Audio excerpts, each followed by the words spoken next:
राम राम। बड़े बुजुर्ग कह गए हैं कि दंगा करते बच्चे को डांटना और टूटी चप्पल को गांठना बहुत जरूरी है। क्या बात है सर, क्या बात है सर। इसीलिए इस टूटी चप्पल को सम्मान के साथ फटी पन्नी में रखकर मैं चल दिया चप्पलों के हॉस्पिटल।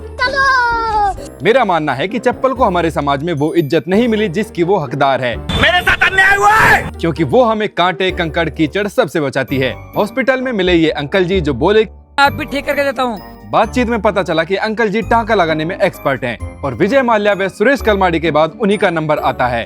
काड़ू कड़ेसी ने पड़ोसियों को जलाने के लिए कार तो खरीद ली, पर अब समझ नहीं आ रहा चलानी कैसे है। कबूतरी के तानों से परेशान होकर ये कबूतर निकल पड़ा 2 रोटी कमाने, पर एक साथ 4 रोटी देखकर इसका दिमाग खराब हो गया। अरे मुझे चक्कर आने लग गया। अब नाग पंचमी के दिन नए कपड़े लेने गए किसी सपोले के पुराने कपड़े यहीं रह गए। अगर आप पहचानते हैं तो जरूर उसको खबर कर दें। संसद में कोई मुद्दा नहीं उठ रहा तो यहाँ 6 जिम्मेदार लोगों ने इसका बीड़ा उठाया है। पूरा दिन ये देश के बड़े बड़े मुद्दों पर चर्चा करते हैं, फिर शाम को इनका खुद का मुद्दा बिगड़ जाता है। अमित शाह जी की अलवर रैली में जितने लोग रुके थे उससे ज्यादा कबूतर यहाँ रोज इकट्ठा होते हैं। यहाँ मुझे पता चला कि भगवाधारी 2 तरह के होते हैं, एक जो सिर्फ नारे लगाते हैं और दूसरे जो एड़ी से चोटी तक भगवा में रंगे होते हैं। मलेरिया के बढ़ते प्रकोप को देखते हुए ये भाई मच्छर मार स्प्रे करने लग गया। अगर आप भी मेरी तरह मिडिल क्लास हैं तो ये होटल सबसे बढ़िया है। इसका मेन्यू देखकर ही मेरी भूख भाग गई और पैसे की बचत हो गई। समझ रहे हो? 8 किलो का डंबल उठाकर छाती चौड़ाने वाले लोगों से मेरी रिक्वेस्ट है कि कभी ये एक्सरसाइज भी करके देखें। तीज पर फैंसी जाला बनाने की प्रतियोगिता में हमारे गांव की मकड़ी को गोल्ड मेडल मिला है। तानसेन अकबर के दरबार का अनमोल हीरा था, लेकिन घोर कलयुग में तानसेन की औकात 10 रुपए की रह गई है।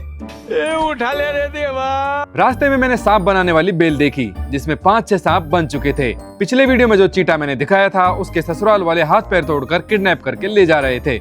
यहाँ मोदी जी के चाहने वालों ने उनका चेहरा छुपा दिया ताकि उनको नजर न लगे। इस थाली बैठे बंदर से मैंने पूछा कुछ काम नहीं है क्या? वो बोला कि ज्ञान मत दे, तेरी वीडियो देखने वालों की तरह मैं फ्री नहीं हूँ, और ये कहकर चल दिया।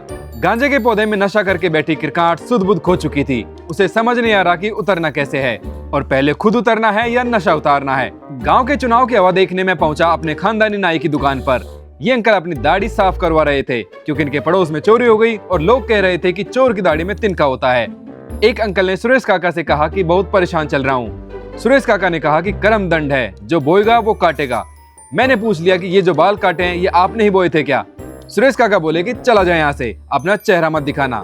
मेरे चेहरे पर जो तेज था वो शायद उसको सहन नहीं कर पाए। गांव के वार्ड बदल चुके हैं, वोटर लिस्ट में चेक कर लें अपना नाम। बोलो जय सिया राम।